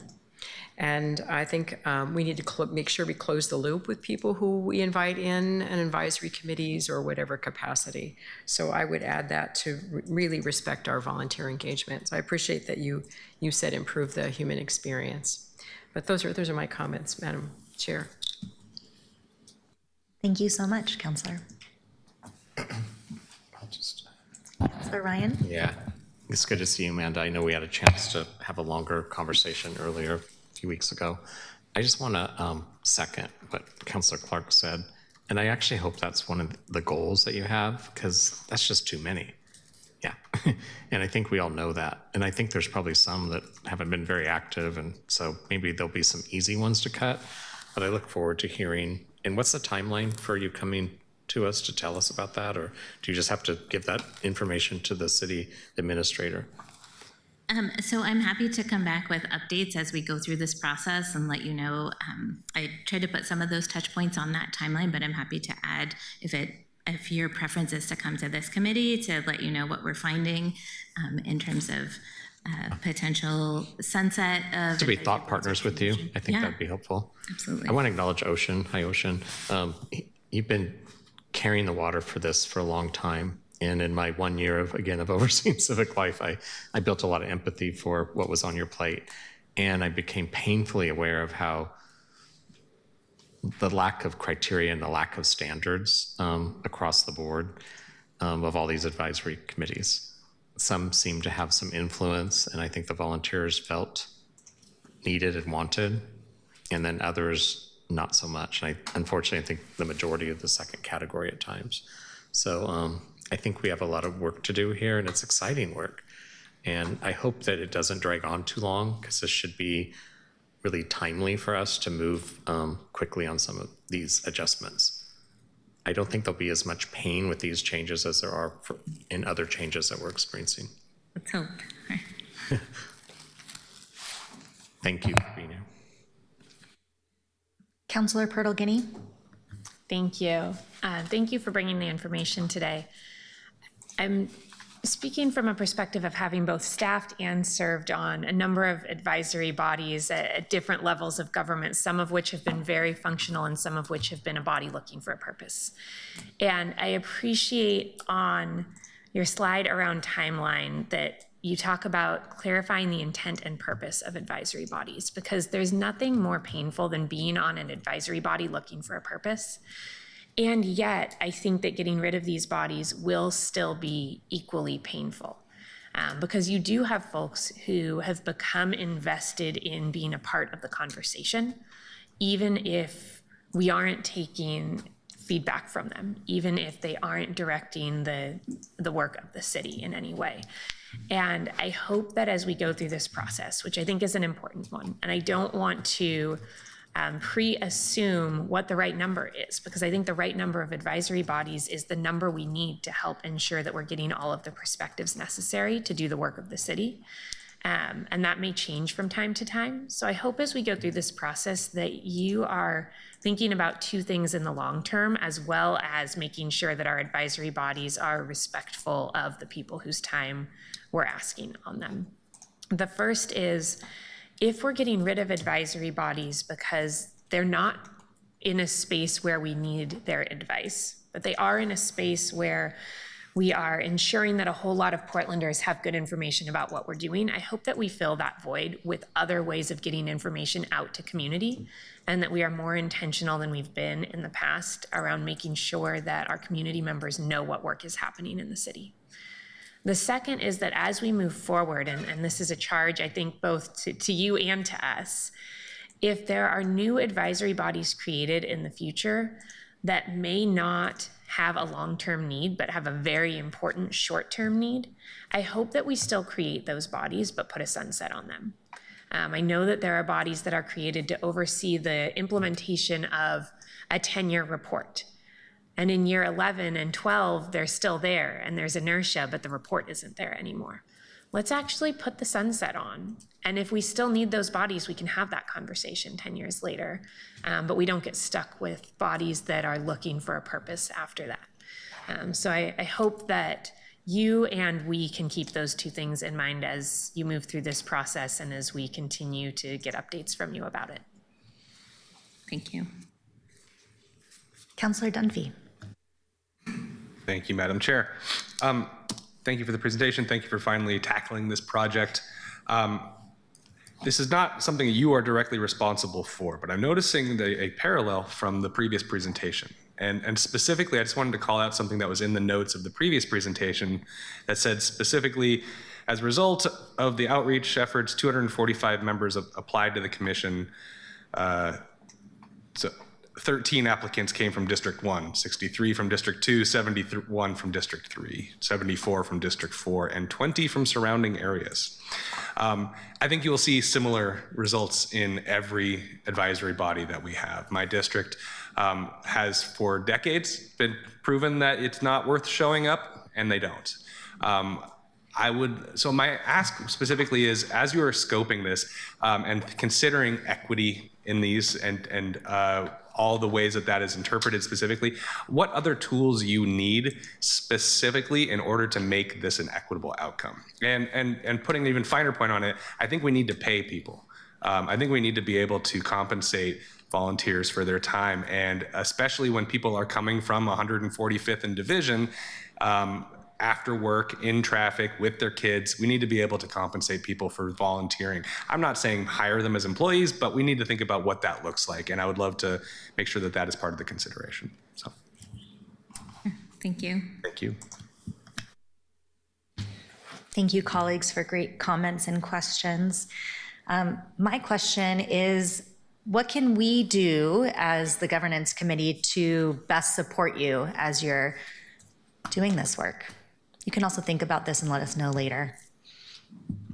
But if you have anything top of mind. Sure.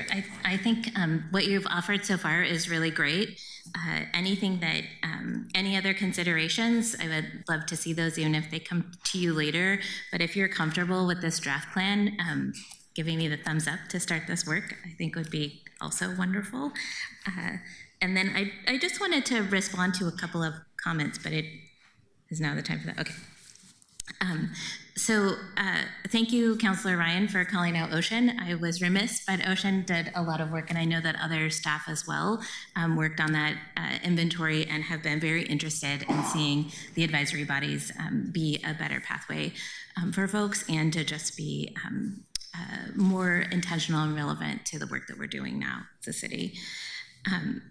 Councilor Pertolgini, or Council President Pertolgini, yes, absolutely. Advisory bodies are one of the many pathways to participating in decision making for communities, and so really looking at how can we do that well and with intentionality. And so I appreciate your comments there.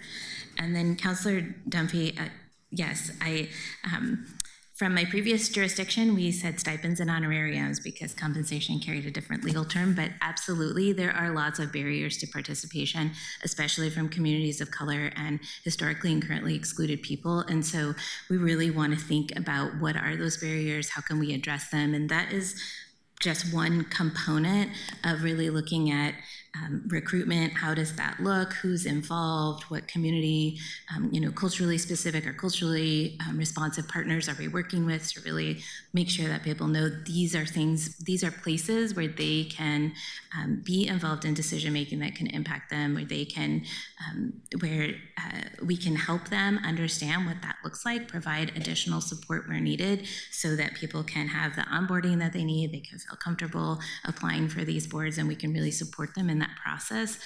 This is work that I have done in other jurisdiction, and it is near and dear to my heart and really important. I think this is where people can really have an opportunity, and lots of folks come from places where this isn't an option for them, or they are disenfranchised, or they don't see the point. And so it's important to me to help in whatever way that means for them, so that we can show that the city of Portland wants to hear from them, that you all want to hear from them, want them to be involved, and are looking to their advisement around all kinds of work that the city does.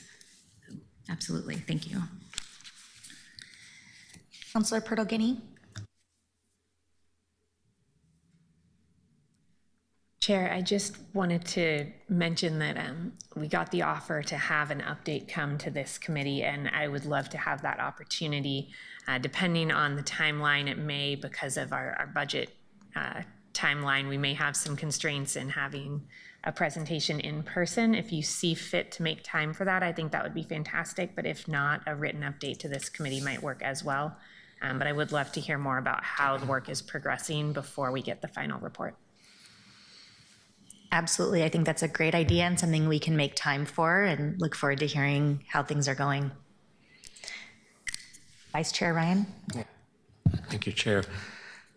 I'm going to try to just, let's see. In my experience, when you supervise, when you manage, you're managing these advisory boards, these commissions. What I've learned is there's several layers. So there's like the people that are in the executive positions that have a lot of influence. There's the people that are actually doing the work on the ground. And then there's the middle area. And what's hard sometimes is you get a composite where you have all three and they speak different languages, and it's hard to see work moving.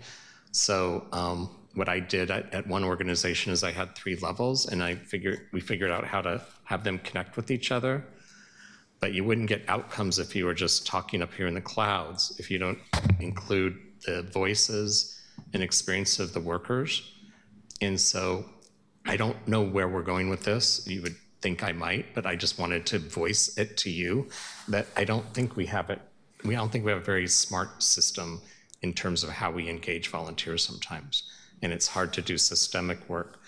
I always say that if you don't get the wisdom on the ground, their voices involved in any major transition work, any major system change work, then it's probably, you should understand this one as a teacher. So you have the big people at the top saying whatever, and then you have to deal with the reality of teaching a class. And if whatever they said was just jargon that made no sense to you, you just shut the door and keep teaching. So I hope that wasn't offensive. No. Okay. I didn't think it would be, but good. I think that experience is what I also witness here sometimes. So you have the people that work at Peapod that are actually on the ground doing all this work, and then you have the engineers and designers up here talking about this, and then we get the phone calls more about the fact that there's potholes. So you just have all these miscommunications. So my hope is that we take a pause to also figure out a new level of being sophisticated and how we build these systems, and they are connected with operations plans for the city. So then when someone shows up, they'll actually feel like they're needed and wanted because they're about the big picture system work. That you figure out how to have voice from those that are doing the actual work, those that have some influence up here. And then I'll just tell you, the middle part is always the most complicated, and it's where things don't move. Great. Thank you. Think about that. Well, I hope that's part of why I'm here. Well, I already feel impressed by the inventory of the different bodies that's available to anyone. You can go online and look at those. It was helpful because I talked to many different people and no one was quite sure how many we had. And so I'm excited to see the next steps. I echo what I hear from my colleagues about encouraging you to share how the journey's going. Let us know what you need from us, how you can lean on us, how we can support. And just to share with my colleagues that I have found Amanda and Ocean to be very open and collaborative and excited about this work. And so I believe that if we ask questions and ask to engage, that will be met very well. And this is not a specific resolution, or we don't have to accept anything, but I did hear for a super formal thumbs up. Do we feel like we can give some thumbs up about them moving forward on this project? I see nodding. I saw, okay, all right. Great. Thank you so much for your time. Thank you so much. Thank you, Ocean. All right.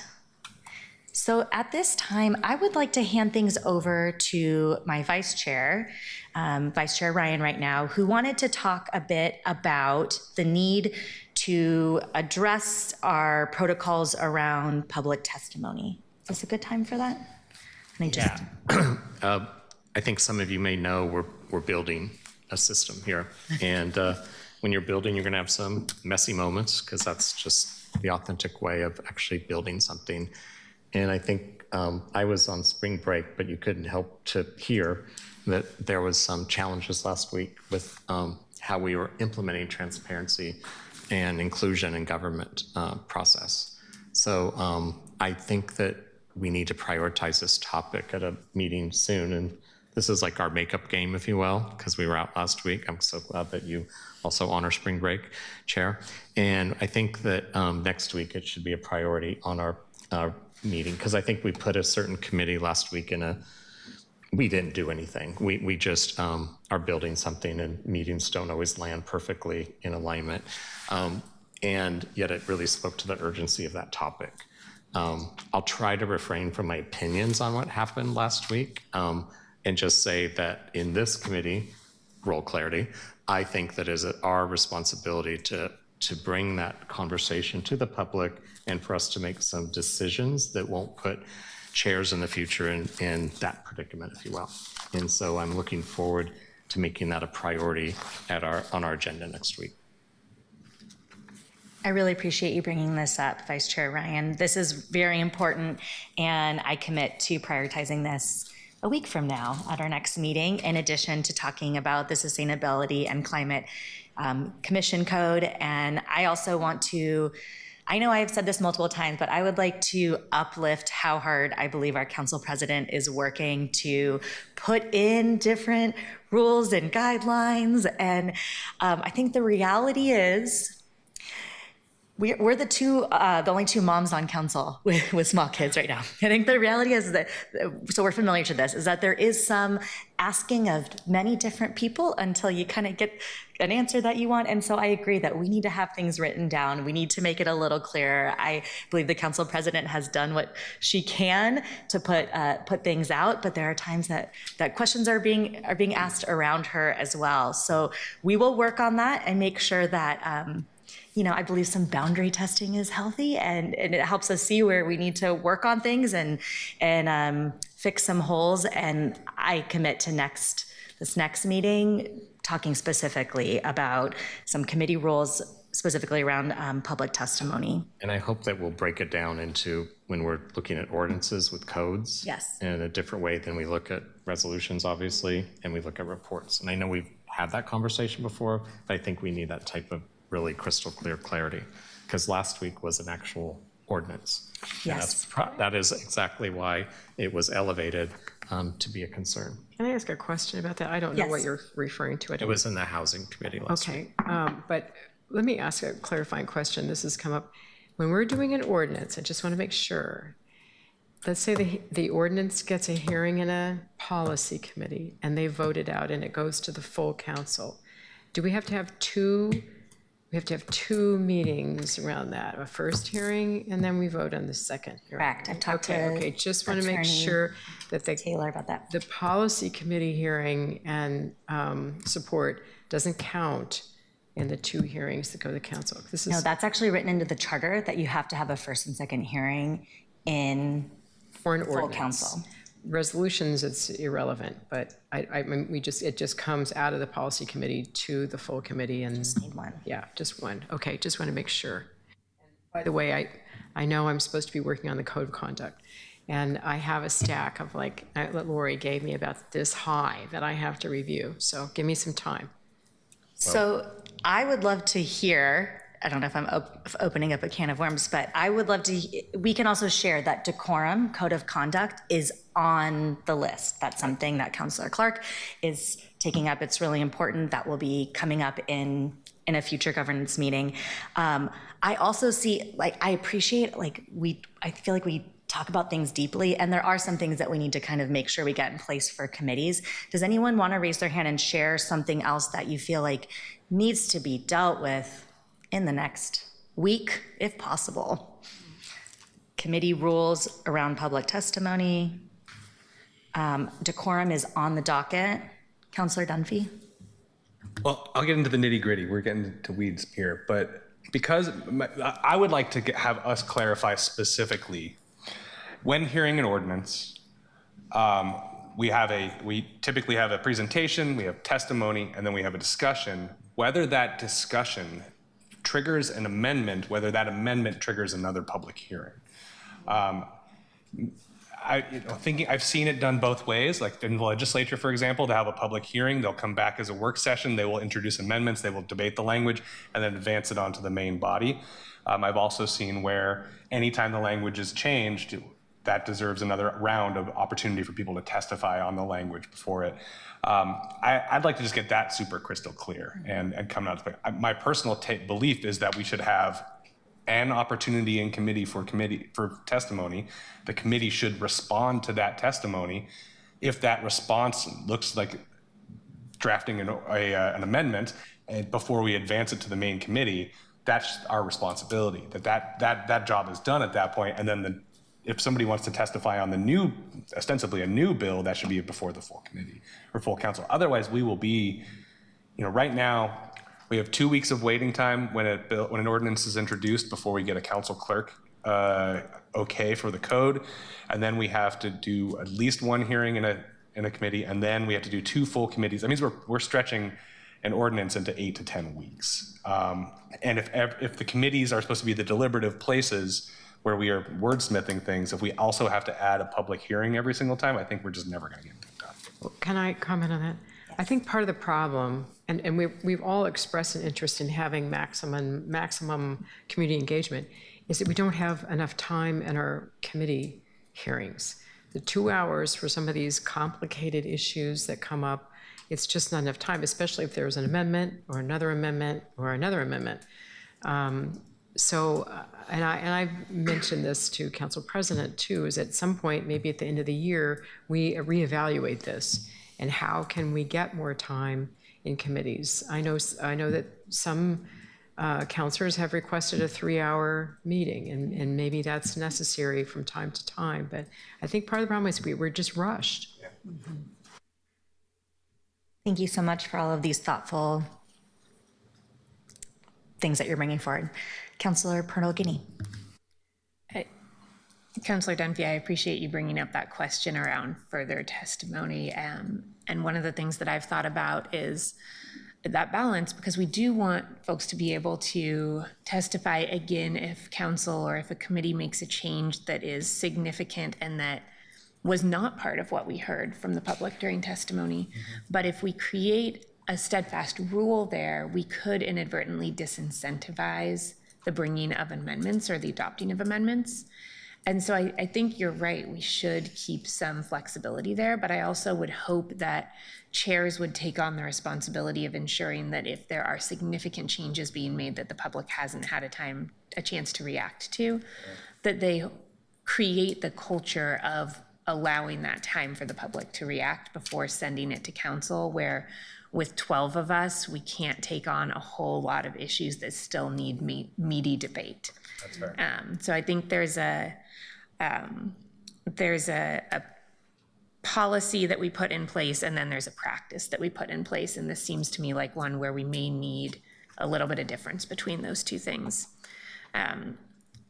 Councillor Clark. Oh. I was going to say, if I may, that raises the question, I guess, ultimately, what is the role of testimony in a full council hearing, which then honestly raises the question of why do we have evening council hearings, right? I mean, if the majority of deliberation is supposed to happen at the committee level, why bother? When I don't agree that that is the case, I'm not saying we should, but I feel like there has to be a streamlined process in some capacity to be able to unearth meaty issues where it's not appropriate for all 12 of us to dive in. But then if we're going to institutionalize the need for committee or for full council testimony, there has to also be an ability for us to be responsive there too. So I don't know that It's an important big issue. Yeah, this is a big one. Okay. It's an important big issue, and it's an issue that I think this committee hasn't dug into in that way that you laid out, right? Because I would be curious at some point, Chair, to have a conversation about whether this committee thinks the bulk of the work should be done in full council or in committee.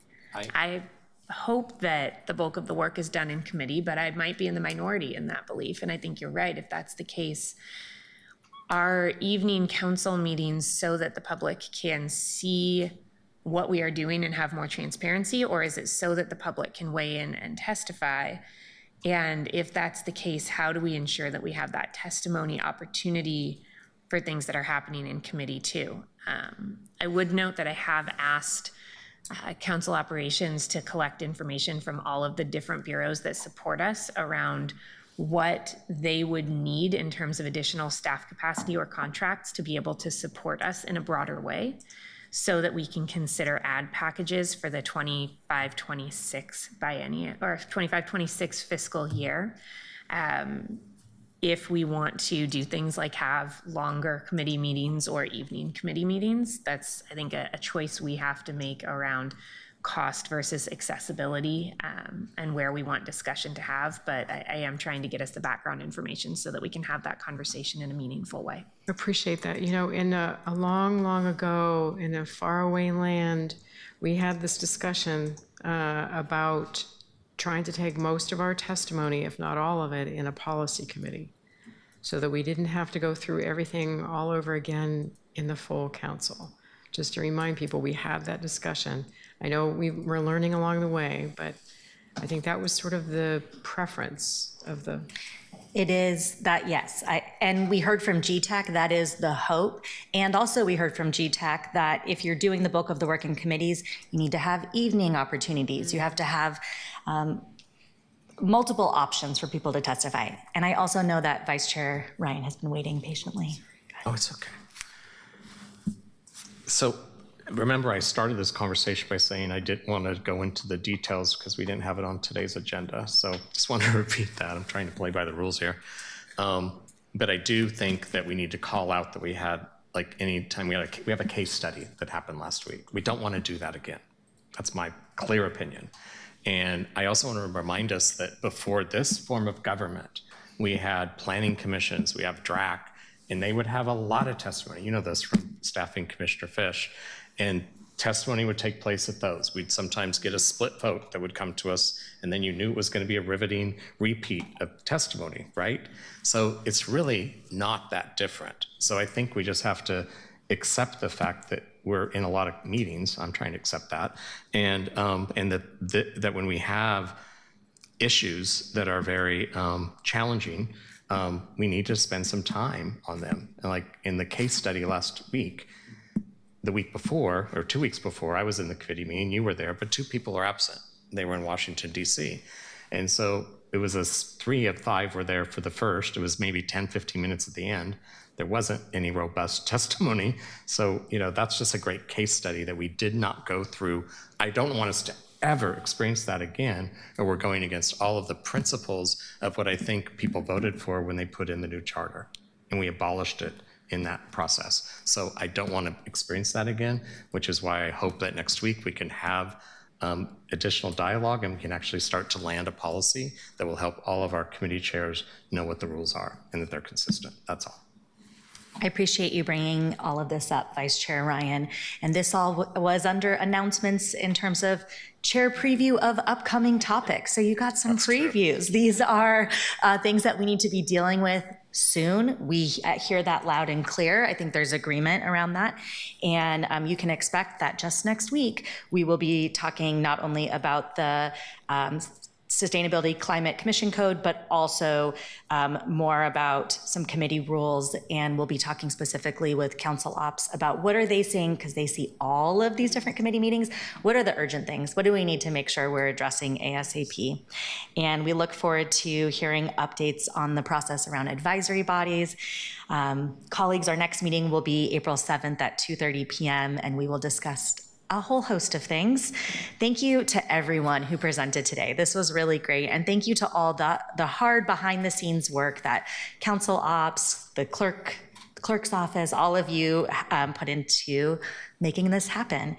And with that, the meeting of the Governance Committee is adjourned.